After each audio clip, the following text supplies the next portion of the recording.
केडीएमसीमध्ये भाजप शिवसेनेकडून ठाकरेंच्या शिवसेनेकडे पाठिंबा मागितल्याचा दावा ठाकरेंच्या गटनेत्यानं केलाय, तर सन्मानजनक प्रस्ताव दिल्यास सोबत जाण्याचा विचार करणार असल्याचंही ते म्हटलं. कल्याण, डोंबिवली, ठाणे आणि उल्हासनगरमध्ये महायुतीचाच महापौर होणार आहे. मुख्यमंत्री फडणवीस दावोस दौऱ्यावरून आल्यानंतर अंतिम निर्णय होणार असल्याची माहिती रवींद्र चव्हाणांनी न्यूज 18 मराठीला दिली आहे. शिवसेना पक्ष आणि धनुष्यबाण या निवडणूक चिन्हाबाबतची सुप्रीम कोर्टातली सुनावणी पुन्हा लांबणीवर गेली आहे. राष्ट्रवादी काँग्रेसच्या पक्ष आणि चिन्हाबाबत देखील सुनावणी लांबणीवर पडली आहे. प्रजासत्ताक दिनी रायगडमध्ये ध्वजारोहणाचा मान शिवसेनेचे मंत्री भरत गोगावले यांना मिळालेला आहे. सामान्य प्रशासनानं परिपत्रक काढत ही माहिती दिली आहे. पुण्याच्या दौंडमध्ये शरद पवारांच्या राष्ट्रवादीला भाजपनं जोरदार धक्का दिलाय. दौंडचे तालुका अध्यक्ष अप्पासाहेब पवारांनी भाजपमध्ये प्रवेश केलाय. अप्पासाहेब पवारांना भाजपनं खडकी, देऊळगाव, राजे गटातून उमेदवारी दिली आहे. अप्पासाहेबांच्या भाजप प्रवेशानं शरद पवार आणि सुप्रिया सुळेंना मोठा धक्का बसलाय. पुण्याच्या जुन्नरमध्ये उद्धव ठाकरेंच्या शिवसेनेला मोठा धक्का बसलाय. तालुकाध्यक्ष माऊली खंडागळे यांनी एकनाथ शिंदे यांच्या शिवसेनेमध्ये पक्षप्रवेश केला. दोन्ही राष्ट्रवादी काँग्रेससोबत युती करताना विश्वासात न घेता युती करत जिल्हा परिषदेच्या उमेदवारीमध्ये डावलल्यानं नाराज खंडागळे यांनी शिंदेंच्या शिवसेनेमध्ये प्रवेश केला. पैठणमध्ये शिवसेना भाजपची युती तुटली आहे. दोन्ही पक्षातील उमेदवारांनी सर्व 9 जागेवर अर्ज दाखल केले. छत्रपती संभाजीनगरमध्ये शिवसेना भाजपची युती, मात्र अनेक ठिकाणी दोन्ही पक्ष आमनेसामने लढणार आहेत. वर्ध्याच्या जुनापाणी चौकात स्त्री जातीचं अर्भक आढळल्यानं खळबळ माजली. जन्मल्यानंतर काही वेळातच रस्त्याच्या कडेला उघड्यावर हे अर्भक टाकण्यात आलं. पोलिसांकडून हे अर्भक रस्त्यावर कुणी टाकलं याचा शोध घेतला जातोय. बारामती कृषी विज्ञान केंद्रात सुरू असलेल्या कृषी प्रदर्शनामध्ये शेतकऱ्यांना पाण्यावरील शेती पाहायला मिळणार आहे. आतापर्यंत आपण पारंपरिक मातीतील शेती, हायड्रोपोनिक शेती, मातीविना शेती पाहिलेली आहे. मात्र आता पाण्यावरची शेती बारामती इथे सुरू असलेल्या कृषी विज्ञान केंद्रातील प्रदर्शनामध्ये शेतकऱ्यांना पाहायला मिळणार आहे. सलग सुट्ट्यांमुळे रेल्वे प्रवाशांची होणारी वाढती गर्दी लक्षात घेऊन मध्य रेल्वेनं राज्यांतर्गत विशेष रेल्वेगाड्या चालवण्याचा निर्णय घेतलेला आहे. मध्य रेल्वेवरील सीएसएमटी कोल्हापूर, एलटीटी नांदेड विशेष रेल्वेगाडी आणि पनवेल अमरावती अनारक्षित विशेष रेल्वेगाड्या धावणार आहेत. म्हाडाचं मुंबई मंडळ नामजोशी मार्ग, वरळी आणि नायगाव बीडीडी चाळींचा पुनर्विकास करतंय. या पुनर्विकासाअंतर्गत मंडळाकडून तात्पुरत्या स्थलांतरासाठी पात्र रहिवाशांना दरमहा 25,000 रुपये घरभाडं देण्यात येते. मात्र ही रक्कम कमी असल्यानं त्यात वाढ करण्याची मागणी रहिवाशांनी केली होती. ही मागणी मंडळानं मान्य करत दरमहा 30,000 रुपये घरभाडं देण्यासंबंधीचा प्रस्ताव नुकताच राज्य सरकारकडे पाठवला. या प्रस्तावाला मंजुरी मिळाल्यास रहिवाशांना दरमहा 30,000 रुपये घरभाडं मिळेल. मुंबईत पुन्हा हवेची गुणवत्ता घसरली आहे. हवेच्या गुणवत्ता निर्देशांक 150च्या पुढे जाऊन पोहोचलाय. दक्षिण मुंबईतल्या अनेक भागातील दृश्यमानता कमी झाली होती, त्यामुळे गगनचुंबी इमारती प्रदूषणात हरवून गेल्या. गोरेगाव मुलुंड मार्गाचं काम वेगानं सुरू आहे. या परिसरात जुळ्या बोगद्यांच्या बांधकामासाठी लॉन्चिंग शाफ्टचं खोदकाम वेगानं सुरू आहे. बोगद्याच्या खोदकामासाठी वापरण्यात येणाऱ्या दुसऱ्या यंत्राचे भाग आज दाखल होणार आहेत. मार्चपर्यंत टीबीएम यंत्र शाफ्टमध्ये उतरवण्यास सुरुवात होईल. त्यानंतर जूनपासून बोगद्याच्या खोदकामाला सुरुवात होईल.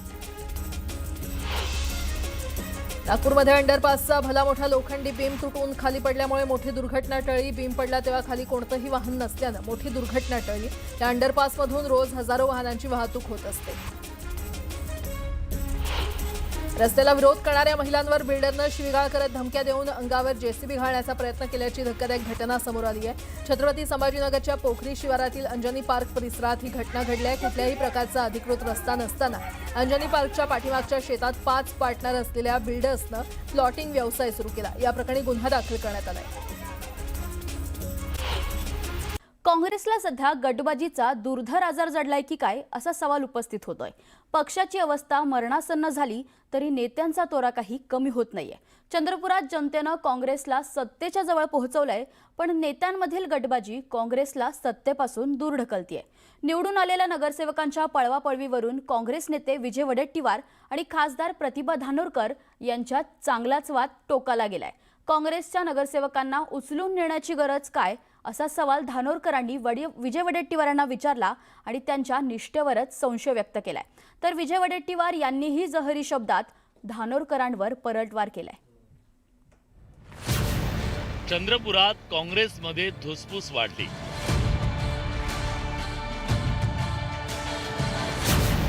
नगरसेवकांच्या ओढाताणीवरून नेते भिडले. पक्षातही काही असे फितूर लोक असतात की जे इतर पक्षाच्या सोबत असतात, त्यांच्या संपर्कात असतात. वडेट्टीवार धानोरकरांमध्ये शाब्दिक युद्ध. नेता काही पक्षाचा मालक नाही. कोणी जर स्वतःला मालक म्हणून मिरवत असेल तर कार्यकर्त्यांनी अशांचं थोबाड रंगवलं पाहिजे, तो मी असो की दुसरा असो.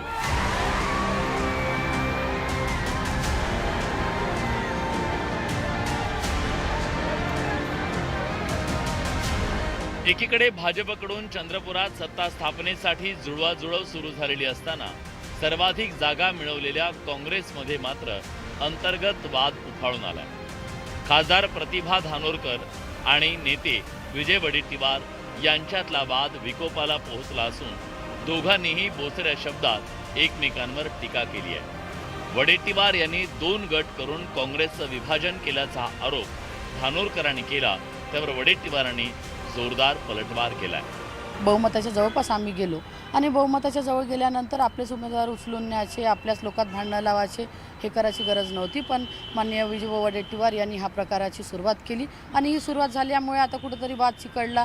अर्धे लोक त्यांच्याकडे, अर्धे लोक आमच्याकडे, पक्षात फुटाफूट झाली. सत्तेसाठी जुळवाजुळव करायची सोडून आपण आपल्याच लोकांमध्ये भांडणं या ठिकाणी तयार करता. मी कुणाच्याही दरवाजात कुठल्याही नगरसेवकाला बोलवलं नाही, म्हणजे गेलो नाही. स्वतःहून ते नगरसेवक तिथे आले. आता हायकमांड येईल, त्या नगरसेवकांना प्रत्यक्ष विचारेल की कोण कोणाला घेऊन गेले. शेवट नेतृत्व खासदार झाले म्हणजे काही जिल्ह्याचे किंवा लोकसभेचे मालक ठरत नाहीत. काँग्रेस पक्षात भाजपसाठी काम करणारी बी टीम सक्रिय असून अशा फितूर घटकांमुळे पक्षात गटबाजी निर्माण होत असल्याचा आरोप प्रतिभा धानोरकरांनी केला. मुनगंटीवार जर एखादा गट माझ्या संपर्कात असल्याचं म्हणत असतील तर त्यामागे काहीतरी नक्की तथ्य असेल असं सांगत वडेट्टीवार यांच्यावर नाव न घेता त्यांनी निशाणा साधला. प्रत्येक पक्षात बी टीम ही भाजपाची तयार असते. आमच्या पक्षातही तशा बी टीमा भरपूर तयार आहे ना. त्याच बी टीमा आता सुधीरभाऊच्या कॉन्टॅक्टमध्ये असेल किंवा कोणाच्या कॉन्टॅक्टमध्ये असेल. एवढ्या दाव्याने जेव्हा ते म्हणत आहे की काँग्रेसचा एक गट आमच्या संपर्कात आहे, एक गट तर माझ्याकडे आहे, दुसरा गट कोणाकडे आहे हे तुम्हाला चांगलं माहीत आहे. त्याच्यामुळे मला फार वेगळं बोलायची गरज नाही. कोण बी टीम आहे, कोण ए टीम आहे हे निवडणुकीच्या निकालामध्ये सिद्ध झालेलं आहे. कोणाच्या विरुद्ध कोण बोलले, कोण आपला तोंड बंद करून शिवून ठेवले होते विरोधात बोलताना, हेही त्या चंद्रपुरातील जनता जाणते आहे. कोण कोणावर टीका केली, कोण कोणावर आरोप केला आणि विरोधी सत्ताधाऱ्यावर तुटून कोण पडला हे चंद्रपूर नव्हे महाराष्ट्र जाणतोय. त्यामुळे अशा फालतू गोष्टीकडे मी लक्ष देत नाही. सत्तेच्या जवळ पोहोचलेल्या काँग्रेसमध्ये उफाळलेला हा संघर्ष शमवण्यासाठी काँग्रेसचे प्रदेशाध्यक्ष हर्षवर्धन सपकाळ पुढाकार घेणार आहेत. लवकरच ते दोन्ही नेत्यांची बैठक घेऊन मध्यस्थीचा प्रयत्न करणार आहेत. मात्र त्यापूर्वी वडेट्टीवारांनी या वादावर पडदा टाकण्याचा प्रयत्न केला. मला एवढंच सांगायचं की झालं गेलं गंगेला मिळून आपल्याला एकत्र येऊन पुढचा महापौर करावा लागेल. समज गैरसमज असतील ते काढावं लागेल आणि पक्षासाठी एकत्र येऊन लढावं लागेल. ही भूमिका आपल्याला आता पुढे घेऊन जायची आहे. विशेष म्हणजे चंद्रपुरातील काँग्रेसच्या या दुखडीमुळे सत्ता स्थापनेसाठी भाजपच्या आशा पल्लवित झाल्यात. काँग्रेसचे काही नगरसेवक संपर्कात असल्याचा दावा भाजपकडून केला जातोय, तर काँग्रेसने मात्र हा दावा खोडून काढलाय. निश्चितपणे काँग्रेसचे अनेक लोक त्यांच्या नातेवाईकांच्या माध्यमातून, त्यांच्या परिचयाच्या माध्यमातून या ठिकाणी निरोप देत आहे. ते सांगत आहे की कसंही करा, भारतीय जनता पार्टीचा महापौर आपण करा आणि त्याच्यामध्ये जे काही सहकार्य पाहिजे ते सहकार्य करायला आम्ही तयार आहोत. कारण की त्यांना लक्षात आलेलं आहे की आताच ही स्थिती आहे तर पुढच्या काळामध्ये आम्ही करू शकणार नाही. किशोर जोरगेवारचेच नगरसेवक आमच्या संपर्कात आहेत. तो खोटं बोलतोय.